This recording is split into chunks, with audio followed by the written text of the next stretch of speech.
So an RS is a resident shepherd, which means we kind of are the spiritual head of the hall, on a hall of 88 girls, and our job is just to facilitate the spiritual life on the hall, and we pour into the CGLs, which are community group leaders. So yeah, our job is to just like spiritually support them and lift them up and equip them so they can go out and be spiritual leaders as well. Just the heart behind it is just knowing that like you're there for somebody and like you're a safe place for somebody. It's cool to be on this side of things because we did CGL last year, and obviously that's a little bit different than RS, but to be on this side of things where we see a lot of behind the scenes, and we've had a lot of opportunities that girls have just come to our door and like in tears, just knocking on our door and saying, hey, I really need to talk this out. Obviously it's not us, like we can't look at this position and be like, oh, this is us, like look at people coming to us, but it's like the Lord is allowing us to be that safe space to allow us to bring those girls to the Father and be like, okay, like you're going through this, like let's pray, let's go to the Father together in this.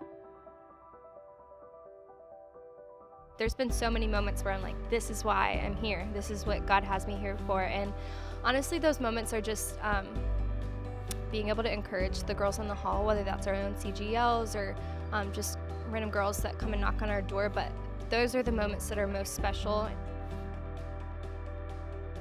Another thing that's been really cool and exciting to see, just like how incredible and equipped our CGLs are, and how just they have what it takes to do the job, to pour into girls, to love on them well. And it's like, I feel like Corinne and I kind of step back and we're like, they can do this, they've got this. Like, Jesus is the one that is the true shepherd, and it's just cool to like that he lets us in on that process. But like, it's also humbling because we see like the Father at work in them and like helping them pour into other girls. So that's been like surprising in a really beautiful way.